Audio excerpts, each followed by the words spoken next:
What next?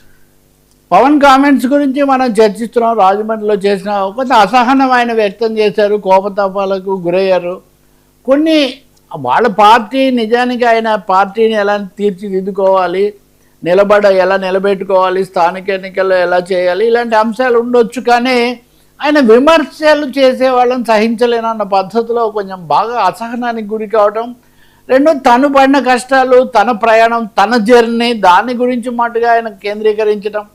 లేదా తమిళనాడుతో పోల్చితే ఇక్కడ బాగలేదని చెప్పడం. సార్, తమిళనాడు ఆంధ్రప్రదేశ్ను విజయ్కి నాకు పోలికేంటి అని మొదట అన్న వ్యక్తే ఇప్పుడు విజయ్ కటౌట్లతో ముఖ్యమంత్రి అయిపోయాడు.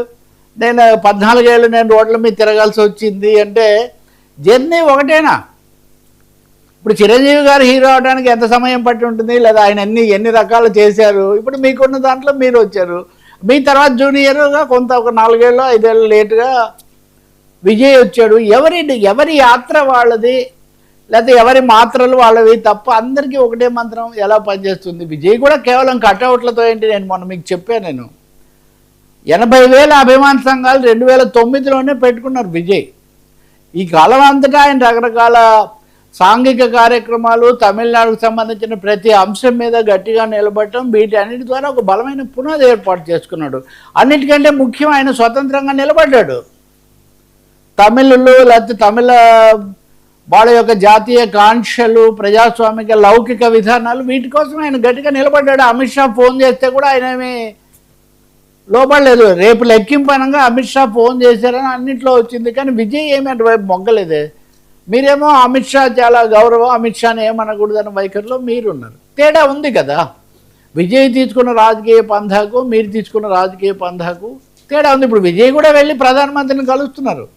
ప్రధానమంత్రిని, హోంమంత్రిని కలవడంలో సమస్య లేదు, ఎవరైనా కలవాల్సిందే సమాఖ్య విధానంలో. కానీ విజయ్ స్వతంత్రంగా నిలబడి, ఇప్పుడు కమ్యూనిస్టులు మీరు కలిశారు, తర్వాత బీజేపీ దగ్గరికి వెళ్ళారు. విజయ్ ఎన్నికలు అయిన తర్వాత కమ్యూనిస్టులతో కలిశాడు, ఆయన కాంగ్రెస్తో కలిశాడు. కాంగ్రెస్తో కలవడం అసలు కుదరదనే వైఖరి మీరు పోలికలు, తేడాలు స్పష్టంగా కనిపిస్తున్నాయి. విజయ్ సంగతి పక్కన పెడదాం. కులం గురించి, ఇక పలానా కులం వాళ్ళు, ఆ కులం వాళ్ళలో కులం గురించి ఎందుకు మాట్లాడతారు? అవన్నీ సున్నితమైన అంశాలు పదే తీసుకొని వస్తున్నారు. మిమ్మల్ని ఓన్ చేసుకున్న వాళ్ళు ఏదో ఒక అభిమానంతో నటుడుగాను, సామాజిక నేపథ్యమని వాళ్ళు ఓన్ చేసుకున్నారు. వాళ్ళకేం దురుద్దేశాలు లేవు కదా. వాళ్ళు ఏం కోరుకున్నారు? మీ నుంచి ఓట్లు వేసిన వాళ్ళు కానీ, మీ వెనక నడిచిన వాళ్ళు కానీ, నినాదాలు ఇచ్చిన వాళ్ళు కానీ.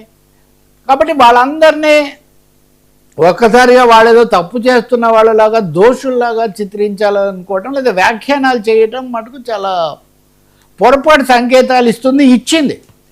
చాలామంది బహిరంగంగా ఎందుకు ఇలా మాట్లాడుతున్నారు మా గురించి, మీరు బాగా పైకి రావాలి, మీరు ఇవ్వాలని మేము కోరుకోవటం మా తప్ప అన్నట్టుగా. ఎవరైనా కానీ, అది హైదరాబాద్లో అయినా, విజయవాడలో అయినా, ఆంధ్రప్రదేశ్ అయినా, తెలంగాణ అయినా, ప్రజాస్వామిక హక్కులు, మీడియా హక్కుల కోసం మాట్లాడడం ఒకటి, అనవసరమైన ప్రస్తావనలు వస్తే వాటి గురించి ప్రజలు ఎప్పుడు ఆమోదించట్లా. కానీ దాని అర్థము, మిమ్మల్ని అభిమానించిన వాళ్ళు, మీకు సలహాలు ఇచ్చిన వాళ్ళు, విమర్శలు చేసిన వాళ్ళు అందరూ పక్కదారిలో ఉంటే నేను ఒక్కనే సరిగ్గా ఉన్నానంటే ఎలా కుదురుతుందండి? ఎంతోమంది తోడైతేనే కదా మీరు ఇక్కడి దాకా వచ్చారు. రాజమండ్రిలో ప్రసంగం అయిన తర్వాత మటుకు ఆయన గట్టిగా అభిమానించే వాళ్ళు, సాధారణమైన ఓటర్లు మటుకు ఎందుకు ఈ విధమైన వ్యాఖ్యలు చేస్తున్నారు? కొంచెం యాంటీ క్లైమాక్స్ లాగా ఇది తయారు కాకుండా చూడాల్సిన అవసరం ఉంది. ఈ చర్చ ఏదో పక్కకు వెళ్తుంది. ఎందుకు ఆయన ఎక్కడో హర్ట్ అయ్యారు, ఎందుకో ఒక అసహనానికి, ఉద్వేగానికి గురవుతున్నారు. దీన్ని మరి అన్నీ భరించాం 12 ఏళ్ళు అన్న ఆయన 13వ ఏట కూడా భరించాల్సిందే కదా. ఇప్పుడు 25 ఏళ్ళ జర్నీ అన్నారు ఆయన, చెప్పింది బాగా చాలాసార్లు ఈవెన్ నాతో కూడా. 25 ఏళ్ళు అన్నప్పుడు 12 ఏళ్ళు అంటే మిడ్వే కదా. ఖచ్చితంగా అలా చూసుకుంటూ వస్తే ఇక్కడి నుంచి కదా సెకండ్ హాఫ్. ఎప్పుడు సినిమాల్లో కూడా ఇంటర్వెల్ అయ్యాక సెకండ్ హాఫ్ చాలా important, second half of the journey. అందువల్ల తెలుగుదేశం పార్టీ మహానాడు జరుగుతుంది, ఇక్కడ వైసీపీ వాళ్ళు సిద్ధమవుతున్నారు, బీజేపీ వాళ్ళను కూడా. ఇప్పుడు ఇక్కడ తెలుగుదేశాన్నేమో ఏమీ విమర్శ లేదు, ఓకే. బీజేపీ వాళ్ళు కూడా విమర్శించట్లేదు ఎవరిని. అమిత్ షాకి సంబంధించిన స్టోరీస్ వస్తే కూడా నేను బీజేపీ కంటే ఎక్కువ స్పందిస్తున్నాను. మీరు ఇప్పుడు గుర్తు చేసుకోండి వర్మ, తెలుగుదేశం ఇంకా కలవనప్పుడు, జనసేన బీజేపీ మాత్రమే కలిసి ఉన్నప్పుడు కూడా రాష్ట్ర బీజేపీ నాయకులతో పవన్ కళ్యాణ్కు తక్కువగా సంబంధాలు ఉండేవి. నేను నేరుగా అమిత్ షాతో మాట్లాడతాను, నేను నేరుగా నడ్డా గారితో మాట్లాడతాను తప్ప వీళ్ళతో ఎప్పుడన్నా అరుదుగా 1-2 సార్లు పురంధేశ్వరి గారితో కలవటం, అప్పుడు అధ్యక్షురాలు ఆమె తప్ప రాష్ట్ర స్థాయిలో బీజేపీకి పవన్కు తెలంగాణలో కూడా అంతే. బలపరుస్తాను, ఎన్నికల్లో పోటీ చేస్తానని చెప్పిన తర్వాత వీళ్ళు అక్కర్లేదు మేము ఒంటరిగా వెళ్తామని వీళ్ళు ప్రకటనలు చేస్తుంటారు.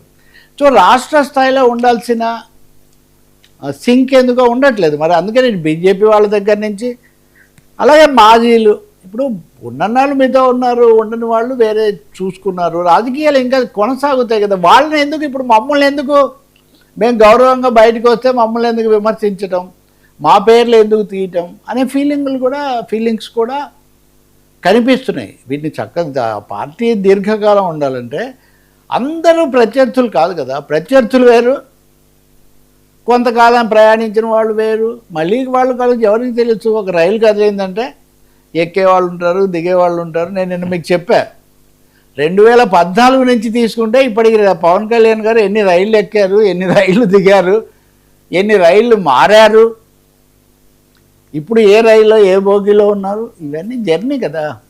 కాబట్టి బాధ కలగొచ్చు, అన్నీ మనం మీరు అనుకున్నట్టు జరిగి ఉండకపోవచ్చు, కానీ విమర్శలకు ఎవరు అతీతులు కాదు. రెండవది మీరు చేసిన దాన్ని మాట్లాడిన దాన్ని బట్టి జనం నిర్ణయిస్తారు తప్ప వాళ్ళ స్పందనలు నాలాగే ఉండాలంటే అవి ఉండవు, అది కుదరదు. ఇంకా నేను సనాతనము బీజేపీ ఆ అంశాల్లోకి నేను పోవట్లేదు, అది ఇంకా సైద్ధాంతిక విధానపరమైన అంశం.